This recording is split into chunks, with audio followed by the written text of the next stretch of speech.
So just kind of take a second, introduce yourself, and then here's the first question. Just kind of overview in 3 or 4 minutes what you're doing this summer to maximize the effectiveness of what's going on in your church. So that's the general question I want you to think through. I would encourage everybody to grab a pen and just jot down lots of notes as we just kind of brainstorm together. What are you doing to maximize this summer at your church? Brian, why don't you introduce yourself and go ahead? Sure. Brian Moore, Crosspoint Church. We have a campus in Anaheim, Ventura, and we have a new location coming on in Berea as well. And so let's see, I've been here 14 years, and we are excited that the rest of the country gets to take their masks off. We're still behind you guys, trying to get that to work here in California. We're just a little bit lagged behind, but overall, we're making progress every week. We're bringing more people back, so I'm sure you guys are too. Maximizing the summer. I'm sure the other guys have some great stuff that they'll share. So I'm going to take one maybe a little different angle. I'm really working on culture of staff. And for those of you that have staff, I think staff culture is important. I heard William Vanderbloemen, many of you guys may listen to his podcast as well too, and you may have heard this as well, but it struck me that he said in the middle of COVID, they did not have, they had to reflip their business, their headhunting business for churches. And he said, but in the middle of COVID, staff didn't leave. There was a lot of uncertainty in the church. They didn't want to leave people hanging, or else staff left because they wanted to get close to family. But overall, he said there wasn't a lot of shifting going on. So he says you have a year of staff that normally would be making transitions and shifting that didn't. And then he said that he believes in this next year, there's going to be a lot of staff making shifts, a lot of staff leaving, looking for other opportunities. And he said, get your vomit trash can ready, because there's always a staff member that you are going to vomit when they tell you they're going to leave. You have to be careful because that could be coming, and to be prepared. I think there's some truth to what I hear him saying. And so what's important for me is I'm maximizing summer and really getting ready for fall, is building my staff culture, making sure that my staff feel loved, supported. We've come out of a year of pivot. A lot of them were doing a lot more things than they ever had done before, not doing their normal job descriptions, needing time for just fun. Tonight, we're having a game night, needing time for just relaxation without strategic planning, without doing things like that, and making sure there's chemistry, love, support for them, their family, how they're doing.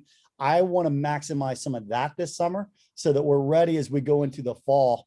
That I just feel like the team is concerned and ready to.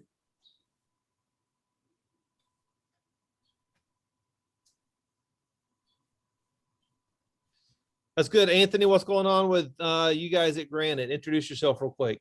What up, fellas? Hey, man, Anthony Milas in New England.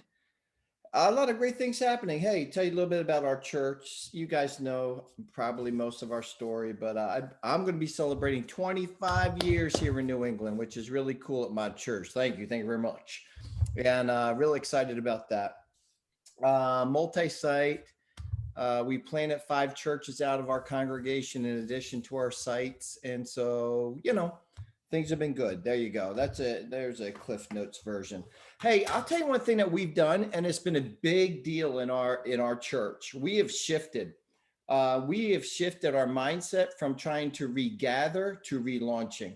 In John chapter 11, Jesus said, I've come to raise the dead, but he didn't simply just say that. He didn't stop there. He said, I've come to raise the dead and bring life again. And we have been so focused on raising the dead for over a year. When I say that, and we understand what they're talking about, just regathering, trying to get people back in the house at the speed of right, not the speed of light. But we shifted from trying to raise the dead to bringing life again to our church. Whether it's our staff culture, whether it's our campuses, we've been really strategic in keeping our core and committed, dialed in. I give you a little idea at Granite United, just kind of what we're dealing with. Pre-COVID, we had a little over 800 people who served one time a month in our church. right now, last month, we had 283 people serve. And which is really cool, but it just tells you kind of where our numbers are. But here's the cool thing, and the reason why we made the shift. Out of the 200, almost 300 people who have now served, almost 100 of them are brand new people who are serving, who are come to our church during COVID. And so instead of being so focused on raising the dead, we just shifted and say, you know what, those people are going to eventually come back. You know, our offering's been great. Um, you know, our core staying, you know, our core is committed, our committed's committed. But we're going to make sure we don't miss the newbies, because everybody enjoys birth. Nobody enjoys celebrating death or anything that's kind of in a, oh man, just a kind of hibernation state. And so we've been celebrating big time, trying to make everything a party, from baptisms. We've had a lot of baptisms.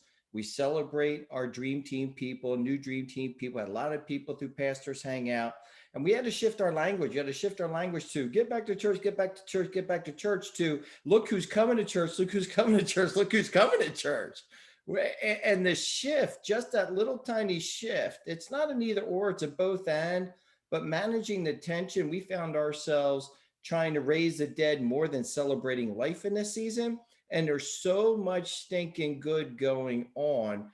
And what's happening is, you know, by celebrating life, when we made this shift, now all of our services, now we do 9 total weekend services, but all 7 of our weekend services all have waiting lists. And it's all when we started shifting. And what we're trying to do is we try to create this holy wow moment. Like, wow, church is still going. People's lives are still being radically transformed by the gospel and grace. We don't want to miss out. So for us, Randy, we just shifted our mindset a little bit, because instead of regathering, we're now relaunching with all these new people. And now I have 3 U-Hauls ready to go, ready to start new campuses as soon as we identify our cities, towns, and the next campus pastors. So Have the people in your church embraced that change kind of in mindset or language that you use? They have, you know, because they really have, you know. And again, we've always had a culture of honor and celebration, but we drifted from it just a little bit, and we're back to it. And it has just infused life and energy in our teams, energy in our, you know, in our Slack comments. Yeah, it's really changed the game for us. Good. Hey, before Ed talks, I'm launching a poll question real fast. Can you see it on your screen? I want to do a couple of these throughout. Just answer it real quick as Ed's kind of introduced yourself. The question is your church still under a citywide mask mandate? So just kind of curiosity where you are on that. So Ed, take a minute, kind of introduce yourself and what's going on at Warehouse Church this summer. Yeah, we're we're excited. Great to hear Brian and Anthony's report. I probably am more probably in line with what Brian's doing right now. We're doing some realignment with our leadership team.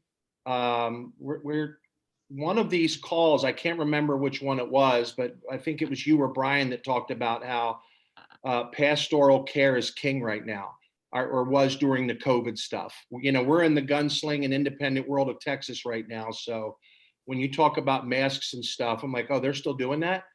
You know, we're pretty fortunate. But being so close to Dallas, you know, we've lost probably a third of our church. And the conversation, like Anthony was saying, was a lot about, you know, who's not coming back, you know,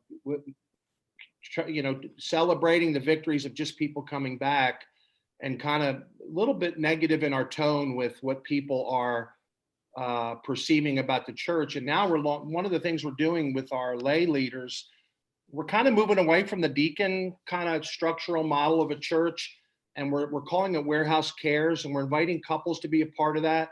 When we relaunched our church, we kind of got rid of our 97-page bylaws and went to about 8 pages. And one of the things we're doing with our deacons is making that just a cares ministry, but we've invited wives and husbands to serve together. And we're really putting a big agenda in our whole church to try to get 100 people that will be caregivers, like we did during COVID, taking food to people that were sick, pastoral care stuff.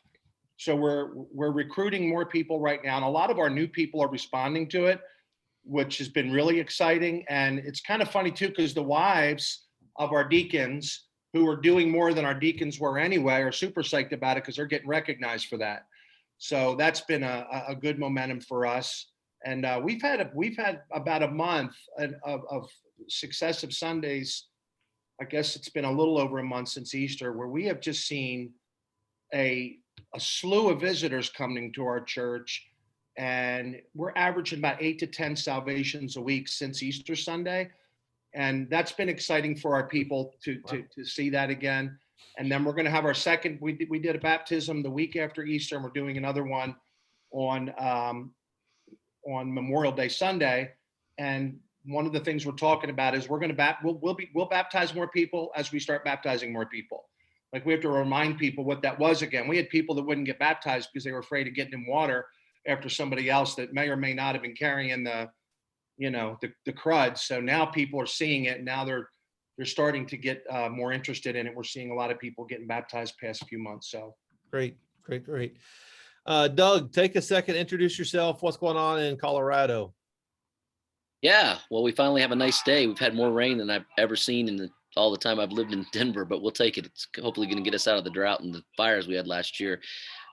Orchard Church, Denver, Colorado. We joined God where he was at work 16 years ago, started Orchard Church, literally our family of 4 out of our apartment living room, and God's just kind of blown us away, and we're trying to stay out of the way and not screw it up. And that's honestly the truth. We are a multi-site church. We had 3 locations, and now we're back down to 2 for now. Our 3rd location we launched in January of 2020. Nobody told us there was a pandemic around the corner. And so we had to close that down because of school. And we're engaging in relationships with other local churches right now that we've come alongside. We're trying to help and coach. And there's some initial talks that potentially those will turn into some locations. And we're just waiting on God just to show us what the next step is. We do believe we're supposed to be a multi-site church and help more people find and follow Jesus in our communities. And we're just trying to make sure we are healthy and positioning ourselves to step into the opportunities that God opens the door of. And we're excited to see where that goes. I want to encourage, all of you guys, hopefully you've experienced some of what we have, in the sense of now hopefully starting to come out of this pandemic and see the end of this. We were fully online for 10 months last year. Probably not quite as long as Brian was, but 10 months we had no in-person services. We tried to come back one weekend and got shut down again. And our team felt a lot of that. Like, are we making any difference? I mean, we were already online and doing that, but it gave us a great opportunity to work on that even more. We're now consider ourselves a hybrid church. People say, well, is it in person or online? It's both. And but we've been really encouraged since we resumed in-person services and continued online since January. We've just heard story after story after story of, we moved to the community, started watching you online. So when they show up, they feel like they already know us. They're a part of our church. That's really been incredible, because for a lot of those 10 months, we wondered, are we really reaching anybody? Are we really making a difference? And man, we praise God. We've had over 600 people say yes to Jesus and faith this year. We've baptized over 160, which I've just kind of been blown away by. I thought we'd be lucky to do half of that. So despite our lack of faith, God has just continued to bless. Like many of you guys, we just really saw COVID as an obstacle that could lead to incredible opportunities for kingdom advancement. And we've always done a lot of things in our community. We have a saying, some of you guys probably do as well. We're not just a church in our community, but we're a church for our community. And COVID gave us an incredible opportunity to really live that out more than ever before, meeting people's needs. And we have not stopped that. We won't stop that. And so a lot of our summer efforts are just to continue to be out in the community as things are opening up and show people we're there. We care for them. We love them. It's helping us reconnect with some people. We have tons of people moving to our community all the time that don't even know about us yet, but they will. And we've done something for the last several years where on July 4th weekend, and of course this year I think July 4th is actually on Sunday. Yay, that's always exciting. We've just embraced that and said instead of trying to have church, we get to be the church, and we just do this massive serve in the community. And we're strategically this year doing that on 4th of July weekend, which gives us 2 weeks to completely revamp our lobby and facility. And we do at the movies.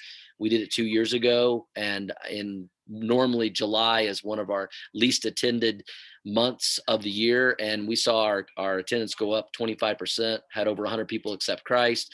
We couldn't do it last year because of the pandemic, but we're going to do a big serve in the community, and then we're going to have 5 weeks of at the movies, and we're really excited about that.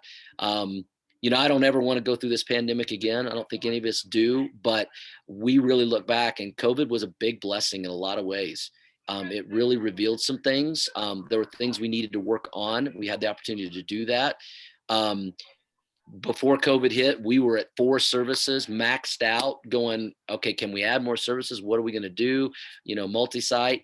We're not trying to get everybody back. We lost some people through COVID that, quite honestly, they're believers, they're Christians, they're going to find another church. We're not trying to reach church people. We're trying to reach lost people. And we're not trying to get them back. And quite honestly, they freed up a lot of seats for us.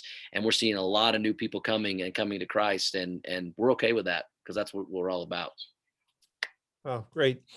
That's incredible to see the growth of that. And it's neat to see the variety from California to New England and Colorado and Texas and Iowa here in a second. And just to see how COVID's impacted everybody, but it's impacted churches in different ways in different regions, and some are still filling up more than others.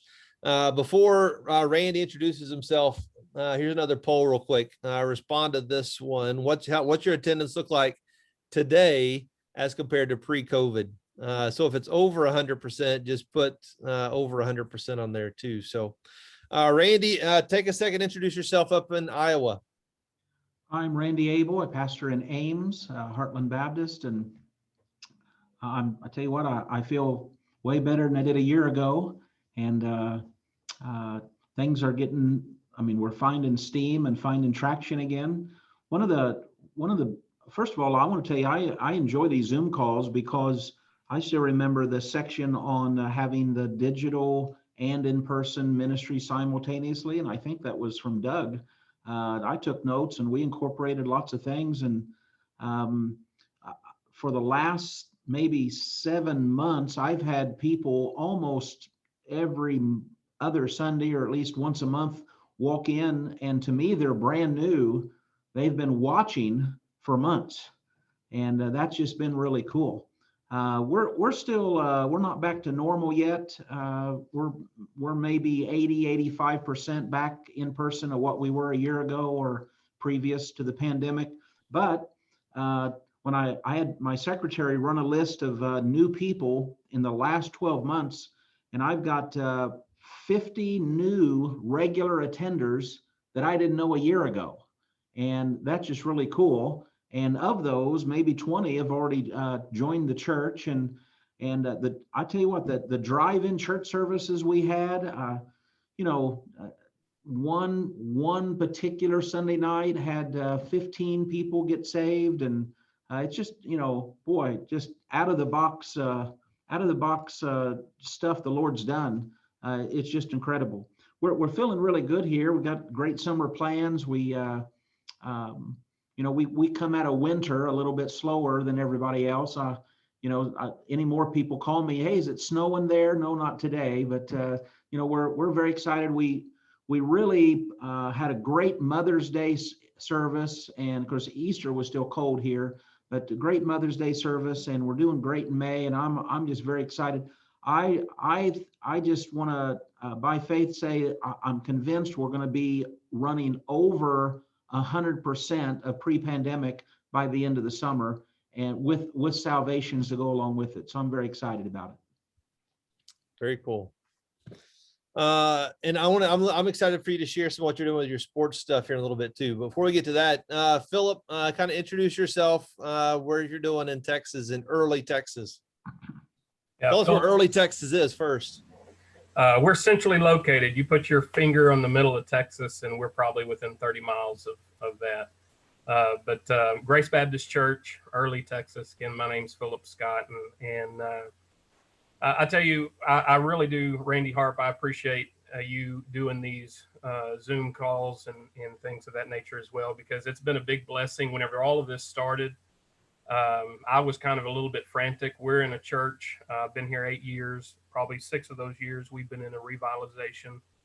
And whenever it came time, whenever COVID came up, I was in a little bit of a panic, and as I can imagine, several others were as well. But we were a real small church at that time, and these Zoom calls helped us to know that there's some hope out there and give us some ideas, some things to throw at the wall and to see what stuck. And really that was kind of our intention whenever we went into this a year ago, was we began to look at what are the voids that COVID created in our community. What are the voids that COVID created in our school district, which in a small town like Early, everything revolves around the school. What are the voids that it created, and how could we as a church get involved in that? And so that's really what we're doing to maximize our summer as well, is we're looking for those voids that haven't picked back up yet. One of those voids is in the school districts as far as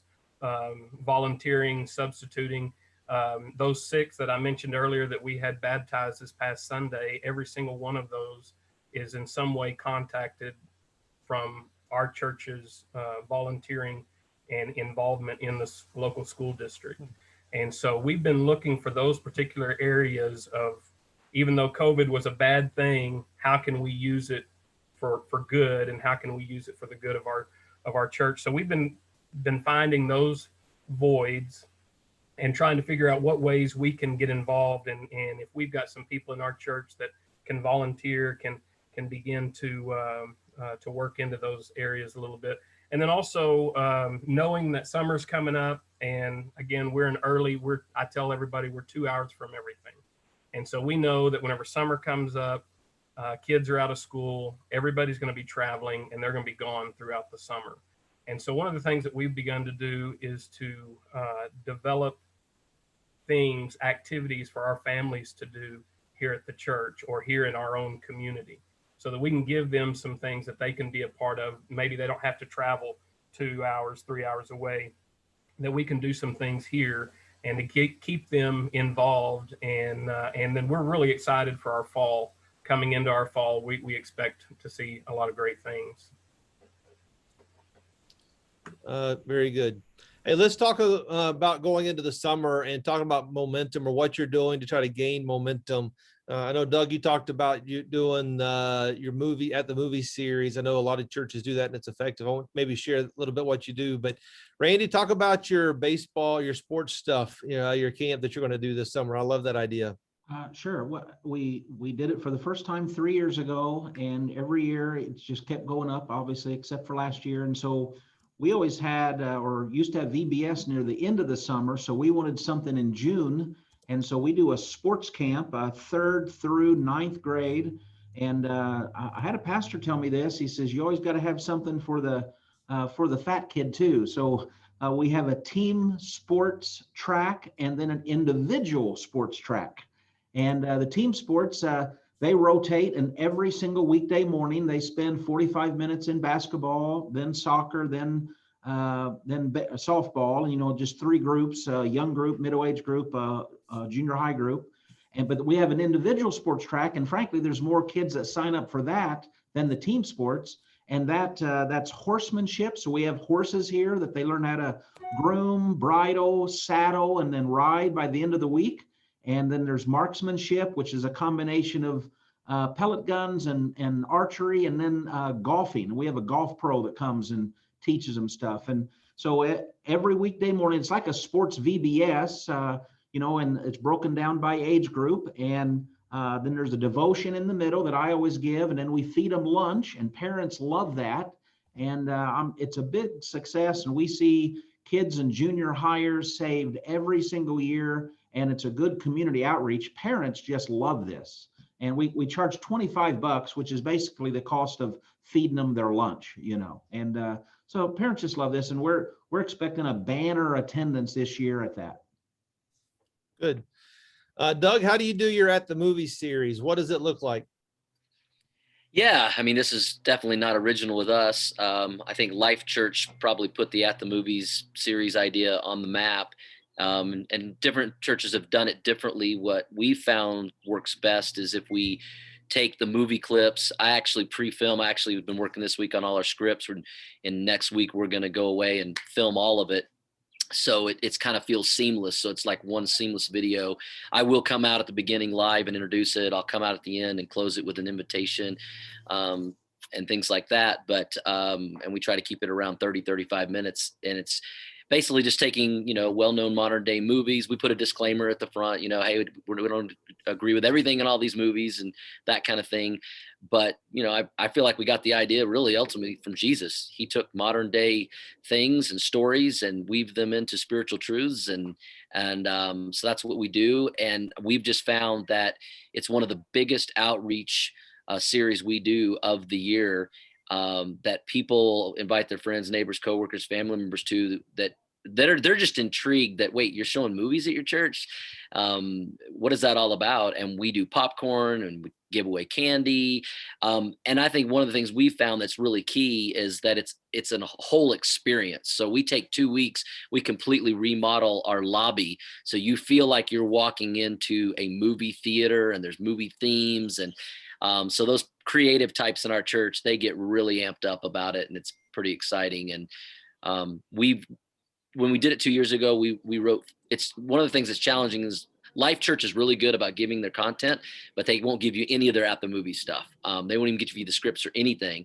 So we had to kind of create our own, and we've got 4 scripts we did 2 years ago. This year we're doing 5 new movies. So we have 9 scripts that we've done. Happy to share them with anybody, free. If you guys want them, just email me. We'll get them to you. I see Anthony over there going, we'll charge Anthony because he's got a lot of money, but everybody else I'll give him away free. But yeah, so it really kind of helps see how we do it. And it's just been phenomenal for us. It's not without some pushback, but we always say if we're making Christians uncomfortable, we're probably making a difference with the unchurched, and that's who we're after anyway.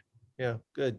Hey, Doug, will you put your email address in the chat so guys can Sure. send you an email if they want that those scripts from you? Sure will. Any of the other guys, what are you doing? What are you doing this summer? Are you doing events? What's your sermon series? What's it look like to try to pick up and gain some momentum as the summer starts? I'll tell you one of the things that we do that we do it at the movies like Doug does as well. And I'm excited to get back to that because I think you've got the summer slump. And for us, normal attendance will go down during the summertime. But with our At the Movie series, it's piggybacking on that, we'll stay the same. So it's like, we'll take a little jump, but overall averaging the same. But then when fall comes back and everyone's coming back from vacations, we'll take a jump because of that At the Movie series. So just echoing it. One other thing we did along with what he said too, is we used to do a direct mail, and I love direct mail. I think they work, but I found that the best thing is people inviting people. So we actually give away a free movie ticket. So if you bring a friend, you get a movie ticket, and so does your friend as well.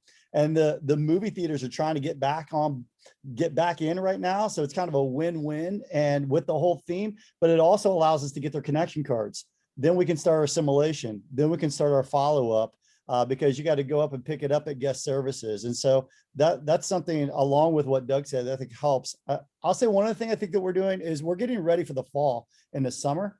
And so we're planting seeds specifically. We started a new ministry at a Watermark called Regen, and it's very much like Celebrate Recovery, but I think it's even deeper in discipleship, even stronger biblically from my perspective. And I feel like we need to be thinking about the people going through anxiety, depression, mental health. Kaiser Foundation had said pre-COVID, 1 out of every 5 people was struggling with a mental health disorder. They say because through COVID, now it's 1 out of every 2.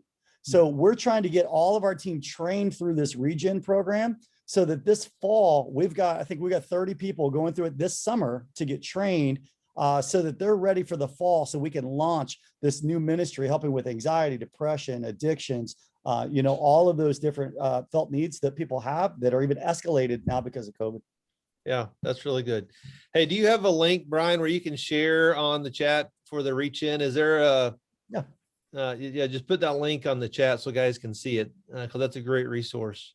Randy, I'd like to jump in here. This is Mike Marcellus. Yeah. Just some things that we do. We have a lot of community involvement. One of the things that we've been fortunate to do, two areas that a lot of churches kind of neglect is we have a huge tie with our city council member. So she comes on our property and does a lot of things in our community outreach. We also now have one of the school trustees for Austin, and she's come on board with us, and she's invited us into 18 of the schools, high schools, middle schools, and we're working with them. So what we've done is we've set up to begin the summer. They've asked us to host a vaccination, and so a vaccination clinic.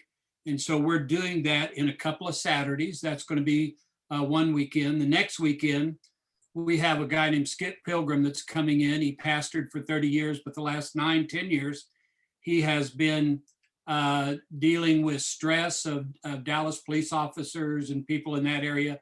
And so he's coming in and he's doing a 12-step freedom ministry training where he's going to be training people, leaders in the community leaders, how to deal with people on drugs and family members and things like that.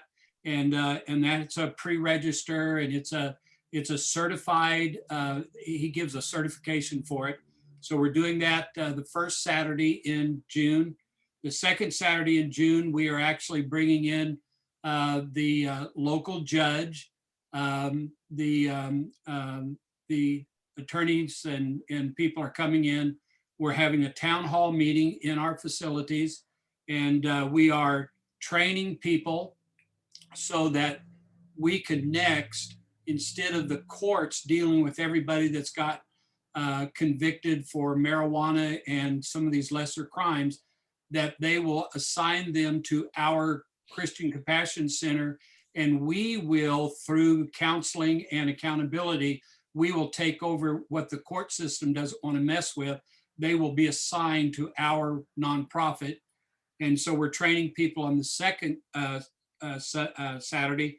Then the third week, we have a national chaplain training organization that's coming in from Kansas City.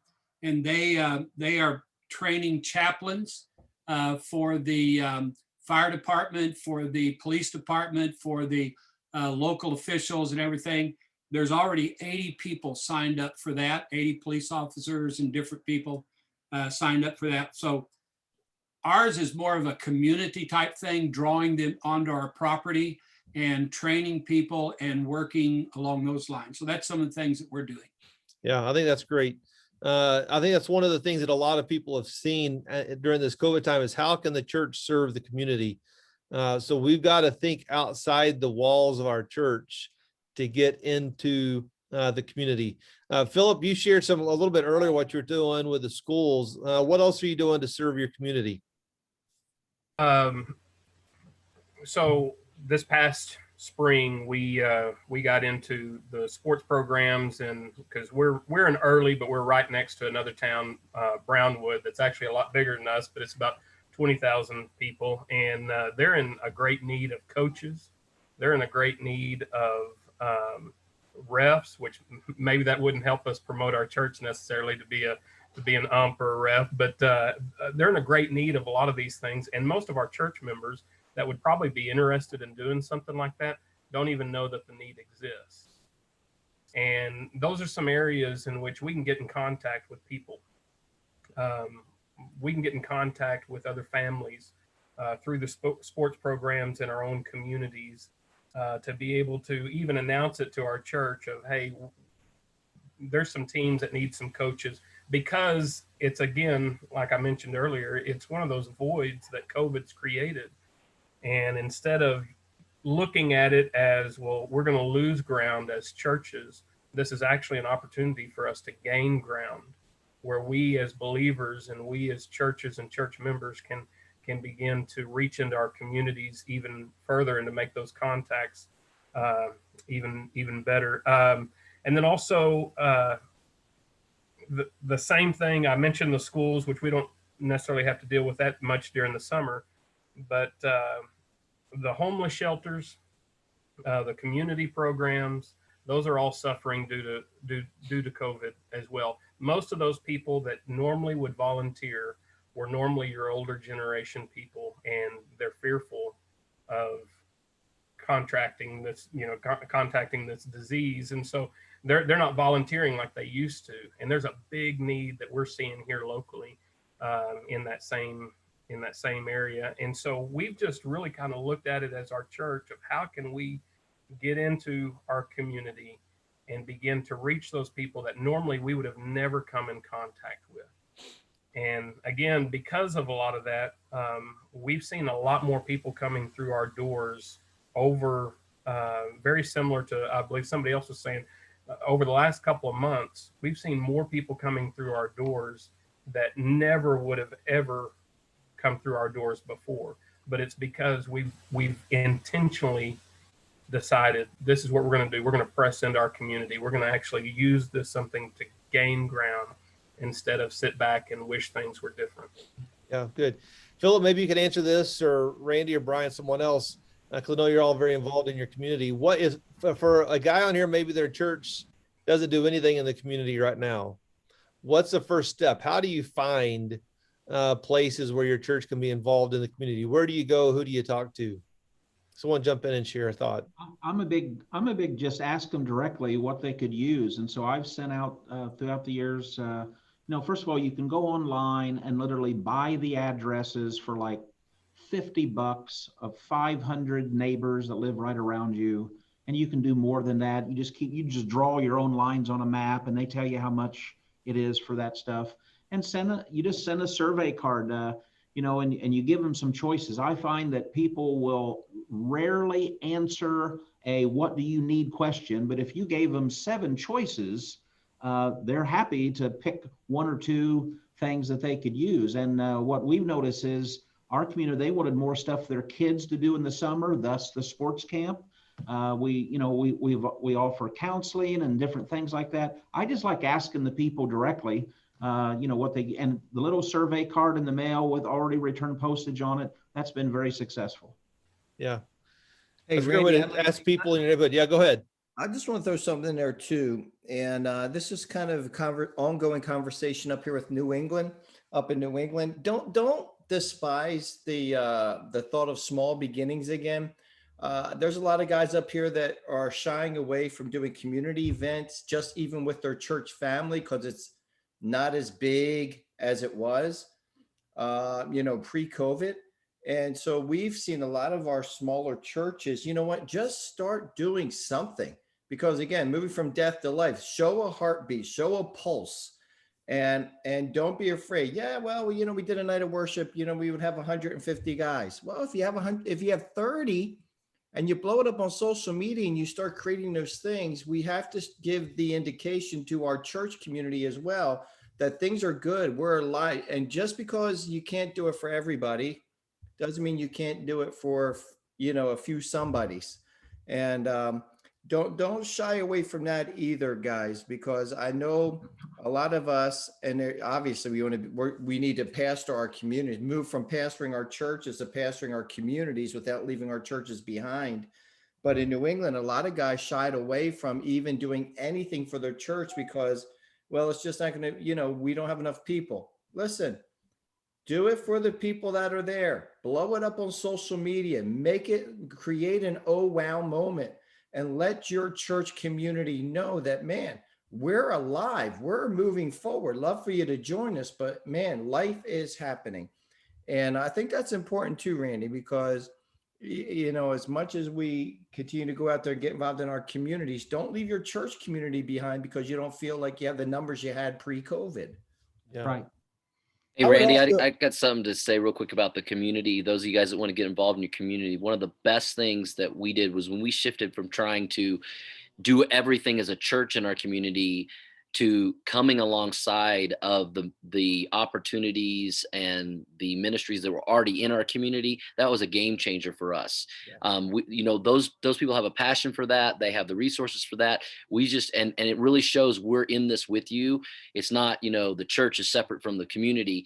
And we've seen a ton of people come to Christ that are in those community partnerships. And just like our churches, a lot of people are starting to come back, but we found they want to come back to attend, but they're not ready to jump back into serving. Our communities are finding that same challenge. So if we as a church can come alongside and partner with already the community organizations that are meeting needs, that can be a win-win all the way around. Doug said exactly what I was going to say. We're in alignment on that. We said, well, who's the all-stars? Who's the all-stars? Because guess what the all-stars in the community are lacking? Volunteers. Guess what we can bring more than anything else? Volunteers.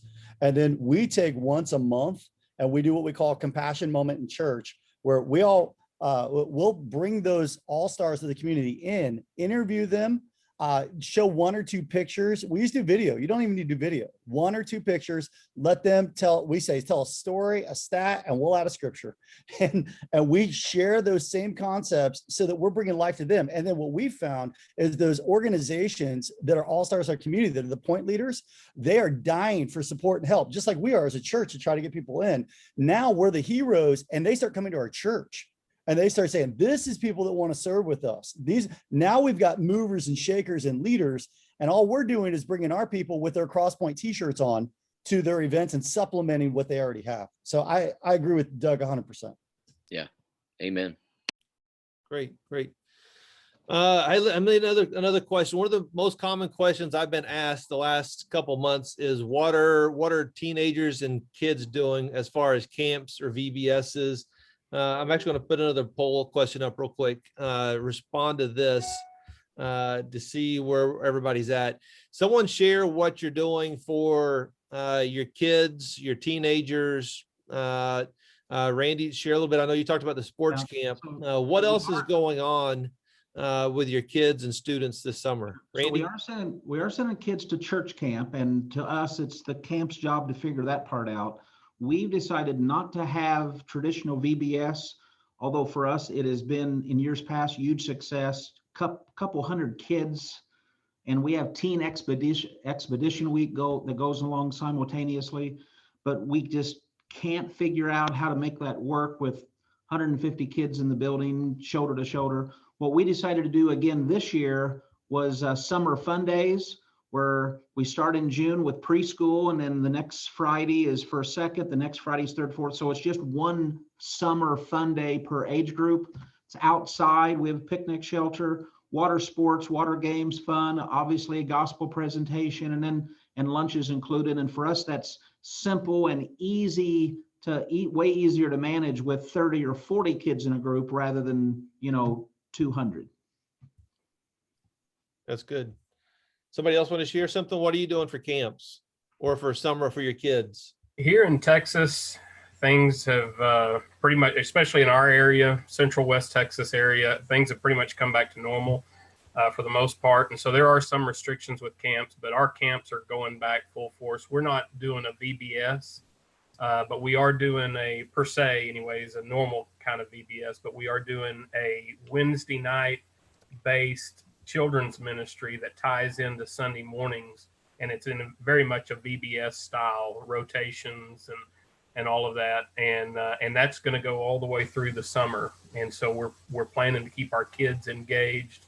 It's got sounds similar to what Randy Abel's got with that sports camp thing. This is a mega sports themed series, and so we're kind of going along the same lines. We have a little bit of property beside our church to be able to do some of that stuff with, and so that's what we're doing with our kids ministries. That's good. We only got about 10 minutes left. I don't want to be over an hour on this call. These are good things. It's good for us to have some other things to look forward to talking to about in the future. A couple more questions I want to hit though. everybody learned how to do, some better than others, online services during the pandemic. Some were for 1 month, some were for a couple months, some were for 10 months, like Doug talked about, or maybe even longer than that in California, where Brian's at, Ken Goodban's at. The kind of a buzzword now is a phygital service, how to do a phygital, half physical, half digital, or a hybrid type of a service. I think that, and again, like other things, could be a blessing in disguise, even going into the summer when we had the summer slump, people traveling where they could still stay engaged to some degree with your church by services online. I'd like to get a couple of guys to talk about what the hybrid type service looks like. Doug, why don't you share first, and then Randy share, and then if one of the other guys want to share, you can as well. Yeah, well, I think Warren Buffett said it really well when he said, when the tide goes out, you find out who's been swimming naked. Just let you think about that for a second. And unfortunately, a lot of churches were swimming naked. 85% of churches in America were in plateau or decline before the pandemic. And it's just really revealed a lot of things. I think most churches, including Orchard, who was online, we were way behind the curve of where we needed to be in this digital culture that we're in. And pandemic just accelerated where we really needed to go. That's why I think in a lot of ways it was a blessing. And we have had we went back and forth, like, okay, when we go back in person, do we completely film a separate online message and service and then an in-person? And where we've landed, and we're still trying to figure it all out, but where we've landed, we've had the advantage. We have a Saturday night service, and then we have 2 Sunday services. So Saturday night is the service that I make sure I talk to and include the online. We record that one. There's obviously, in-person people in the room. And I come out beforehand, kind of warm up the crowd and say, hey, you guys are our live in studio audience. So we need great participation, because that's going to help the online experience. So they know that.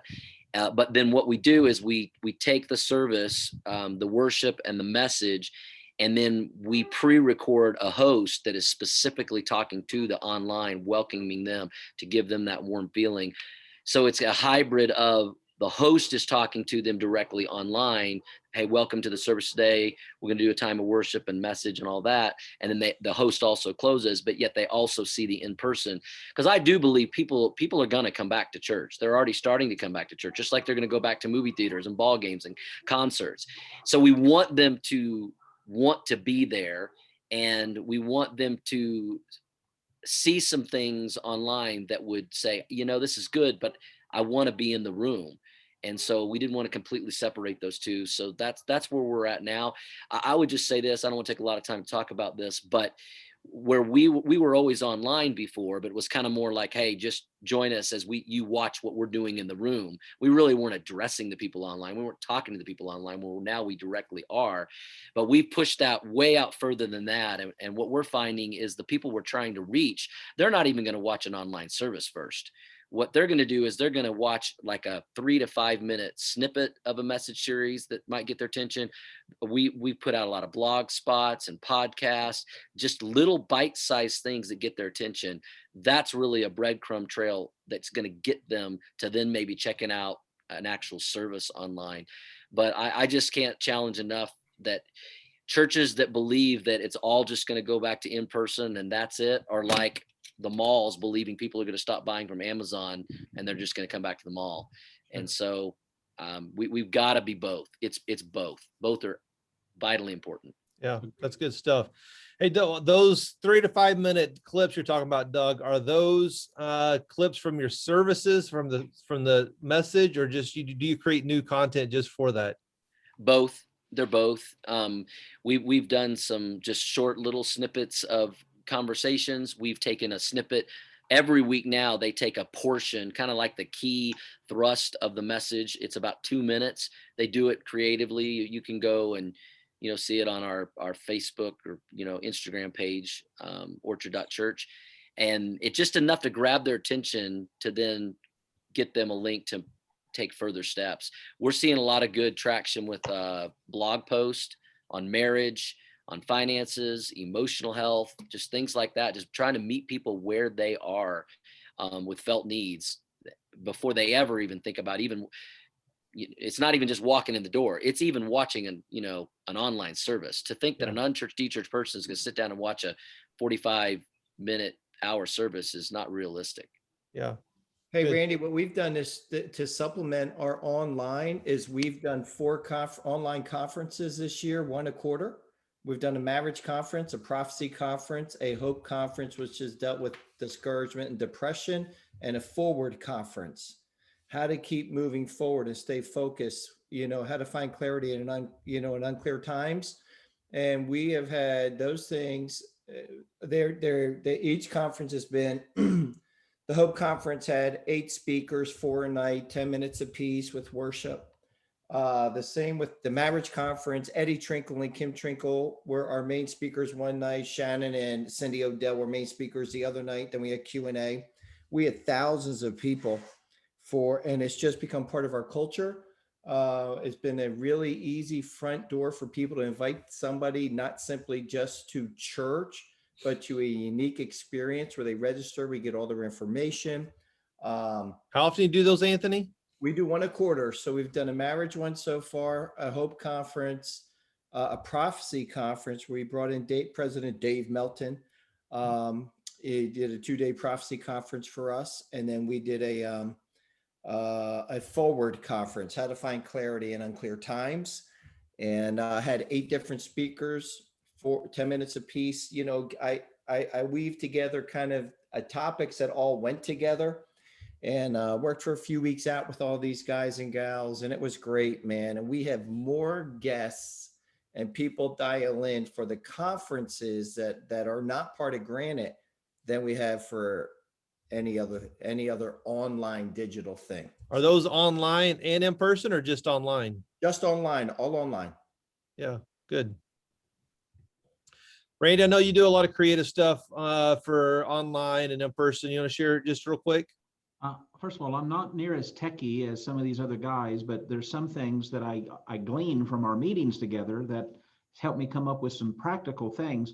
One, I identified a good couple that's part of my church that is watching online each service of Sunday.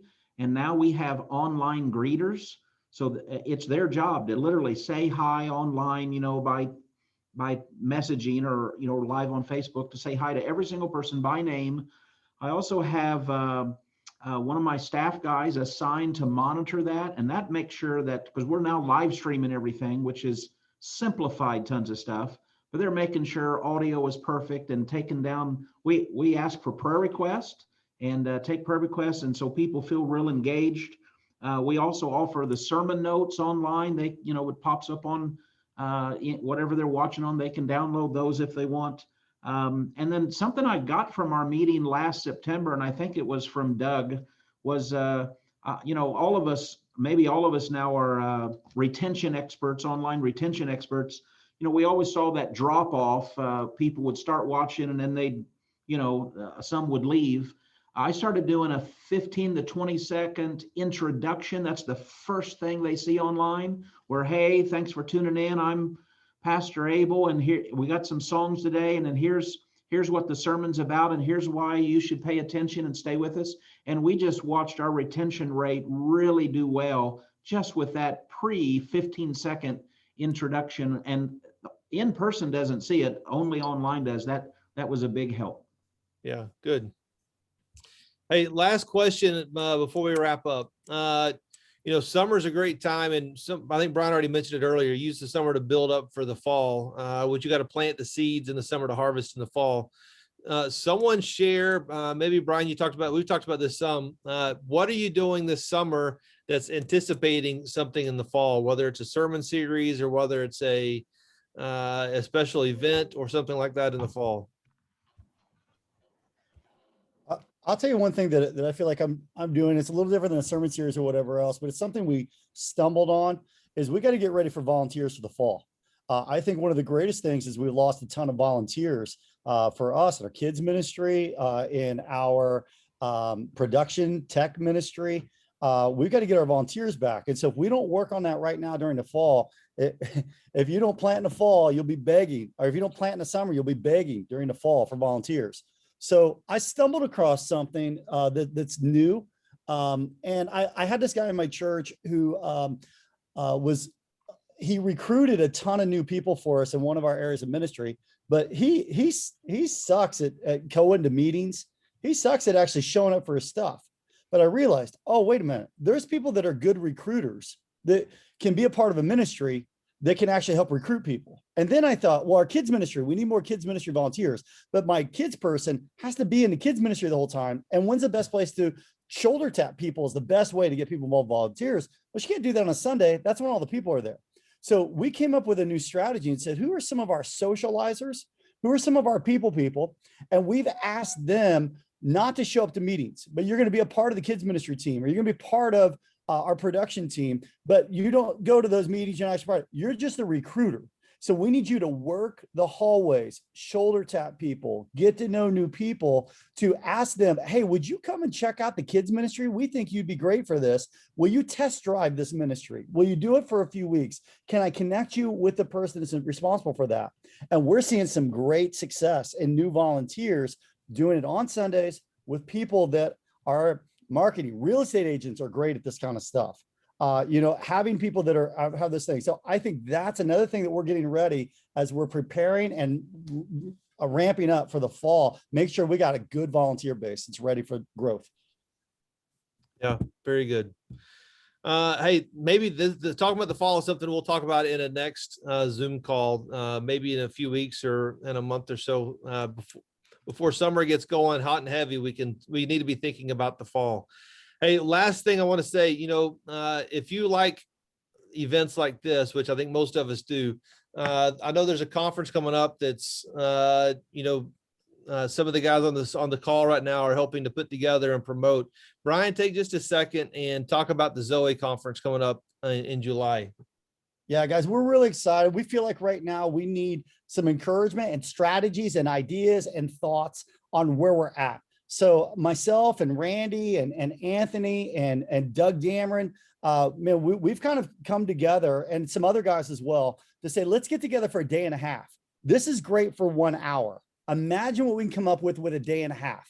And what's going to separate this is we're not doing it's not a big inspirational conference. It's let's break down into groups of 10 of us so we can all contribute and talk about, here's my specific challenges.